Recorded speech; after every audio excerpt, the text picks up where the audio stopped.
The brother asked a very good question, and the question is, in the West we have all of these dominant ideologies that are affecting Muslims, and they are running towards ideologies about liberalism, of atheism, ideologies that are antithetical to Islam. So what can we do to ward off these ideologies and make sure the youth are safe?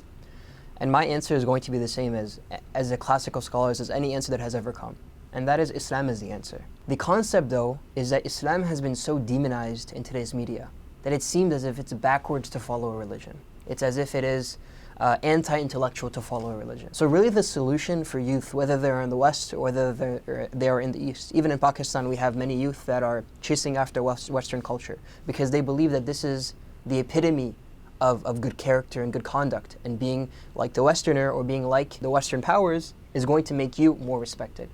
And I have to say, Islam, we have to make sure that it's understood as something that gives honor to people and not something that humiliates somebody. When Islam has its rules, when Allah subhanahu wa ta'ala asks us to do certain things, when He asks men to lower their gaze, when He asks women to cover up, these are commandments from Allah subhanahu wa ta'ala for the benefit of the human being.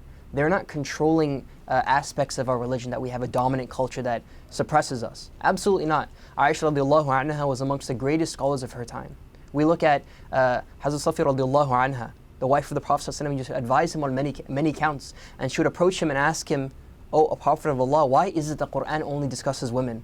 And Allah subhanahu wa ta'ala responded to her with revelation. إِنَّ الْمُسْلِمِينَ وَالْمُسْلِمَاتِ وَالْمُؤْمِنِينَ وَالْمُؤْمِنَاتِ. And Allah subhanahu wa ta'ala discusses the benefits and the success of the Muslim men and the Muslim women, and the believing men and the believing women, in a very long ayah in Surah Al-Ahzab. So the concept is, Islam does not humiliate you. Islam does not debase you. Islam is something that brings you forward, and if you really understand it, you'll realize that every single ideology that shows a positive impact or has positive aspects to it, Islam 100% covers within its system, within its societal system, within its governmental system.